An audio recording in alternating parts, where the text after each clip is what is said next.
Hello everyone, তো চলে এলাম আবার একটা নতুন ভিডিও নিয়ে। তো আজ দেখাবো একটা রেসিপি ভিডিও। সেটা হলো এই যে বড় বড় আচারি লঙ্কাগুলো, এই লঙ্কারই পাকোড়া বানাবো আমি। তো ফার্স্ট টাইম আমি ট্রাই করছি, তাই ভাবলাম রেসিপিটা তোমাদের সাথেও শেয়ার করি। তো সবার প্রথমে আমাদের এই লঙ্কাগুলো মাঝখান থেকে এরকম চিড়ে নিয়ে ভেতর থেকে কোনো স্পুনের সাহায্যে এই বীজগুলো বের করে নিতে হবে। দেখো, আমিও যেহেতু ফার্স্ট টাইম করছি, তাই আমিও কিন্তু খুব একটা দক্ষ এর জন্য না।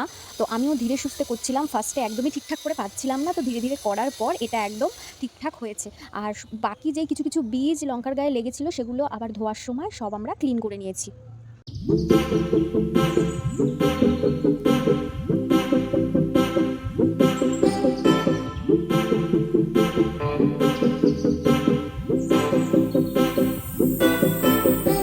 তো আমার লঙ্কা দিয়ে বীজ বের করার ধোয়া কমপ্লিট। এখন আমি কিছু আলু সেদ্ধ বসিয়ে দিয়েছিলাম, তো সেই আলুগুলোকে এখন স্ম্যাশ করে নিচ্ছি। ভালো করে এটাকে মেখে মেখে নিতে হবে, যাতে কোনো দানা আলুর মধ্যে না থাকে। আমি এটাকে ভালো করে মেখে সাইডে রেখে দেবো। এবার সাইডে রেখে আমি যে ব্যাটারটা তৈরি করছি, এখানে যে ব্যাটারটা দিয়েছি, মানে যার মধ্যে ডুবিয়ে আমরা লঙ্কাগুলো ভাজবো, সেটাই রেডি করেছি। এই ব্যাটারে রয়েছে বেসন, হলুদ গুঁড়ো, একটু কর্নফ্লাওয়ার নিয়েছি আমি, তোমরা চার বদলে চালের গুঁড়ো নিতে পারো, আর নুন, আর একটুখানি জাস্ট জিরে গুঁড়ো নিয়ে নিয়েছিলাম। তারপরে সব মিক্স করে রেখে দিয়েছি। এখন কড়াইয়ে সাদা তেল গরম করে একটু জিরে ফোড়ন দিয়ে তাতে পেঁয়াজ, আদা আর রসুন কুচি আর লঙ্কা কুচি দিয়ে তাতে একটু হলুদ দিয়ে নিলাম। হলুদ দিয়ে এটা একটু নাড়াচাড়া করে নিয়ে তারপরে তোমরা যদি চাও একটু লঙ্কা গুঁড়ো দিয়ে নিতে পারো। আমি সামান্য একটু দিয়ে নিয়েছিলাম, আর সাথে একটু ধনিয়া গুঁড়োও দিয়ে নিয়ে এটাকে ভালো করে নাড়াচাড়া করে নিয়েছি। এবার খুব বেশিক্ষণ নাড়াচাড়া করবো না, জাস্ট পেঁয়াজগুলো একটু লাল লাল হয়ে গেলেই আমি আলুগুলো এর মধ্যে দিয়ে দেবো। আলুগুলো দিয়ে জাস্ট একটু মশলাটার সঙ্গে মিশিয়ে নিতে হবে, যাতে আলুটার সঙ্গে মশলাটা ভালোভাবে মিশে যায়। জাস্ট হালকা একটু নাড়াচাড়া করে আমরা এটাকে নামিয়ে নেবো, আর নামিয়ে নেওয়ার পর একটু হাত দিয়ে এটাকে ভালো করে মেখে নেবো আবার।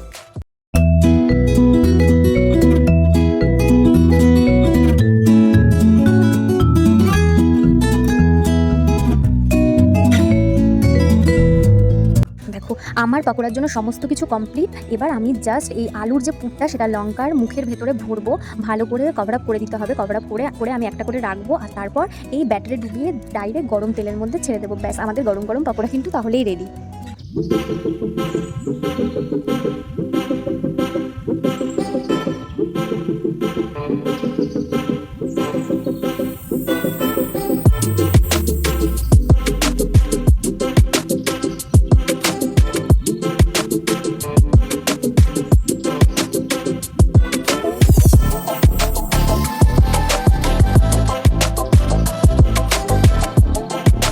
তো আমি ব্যাটারটা আবার একটু ফেটিয়ে নিলাম, একটু গরম তেল দিয়েছি এর মধ্যে ফেটানোর সময়। আর দেখো, আমি কিন্তু খুব বেশি পরিমাণে তেল দিইনি, তোমরা চাইলে ডুবো তেলেও এটাকে ভাজতে পারো, কিন্তু আমি ডুবো তেলটা একটু অ্যাভয়েড করি।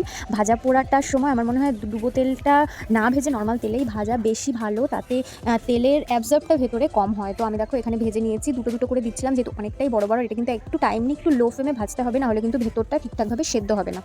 তোমরা কিন্তু চাইলে নর্মাল এই আলুর পুরটা বাদ দিয়ে এই লঙ্কাটাকে দু টুকরো করে যে ব্যাটারটা রেডি করেছি, সেই ব্যাটারে ডুবিয়েও ভাজতে পারো, সেটাও কিন্তু খুব ভালো লাগে খেতে। আমি ফার্স্ট টাইম এরকমভাবেই ট্রাই করলাম, মানে নিজে বাড়িতে বানালাম। এই লঙ্কার পাকোড়া আমরা বাজারে কিনে খেতে পারি, কিন্তু বাড়িতে বানিয়ে আমি ফার্স্ট টাইমই খেলাম। তো চা দিয়ে কিন্তু বেশ ভালো লাগে। সন্ধ্যাবেলা চায়ের সঙ্গে এরকম একটা আনহেলদি লঙ্কার পকোড়া। দেখো, সাইডে আমি চা বসিয়ে দিয়েছি, সাইডে চা হচ্ছে, আর এখানে আমি গরম গরম পাকোড়াগুলো ভাজছি। আর এই লঙ্কাগুলো না একদমই ঝাল হয় না, মানে যে কেউই খেতে পারবে এই লঙ্কাগুলো। শীতের সময় যেহেতু একটা জিনিস বাইরে রাখলে খুব তাড়াতাড়ি ঠান্ডা হয়ে যায়, তাই সমস্ত লঙ্কাগুলো ভেজে নেওয়ার পর আমি আবার লঙ্কার পকোড়াগুলো কড়াইয়ে দিয়ে আবার একটু নাড়াচাড়া করে নিলাম, আর সাইডে আমার চা রেডি। তো এখন গরম গরম পাকোড়ার সঙ্গে গরম গরম দুধ চা খাবো। তো এভাবে সন্ধ্যেটা জমে গেল। তো তোমরা চাইলেও কিন্তু এরকম একটা স্ন্যাক্স বানিয়ে নিতেই পারো। টাটা।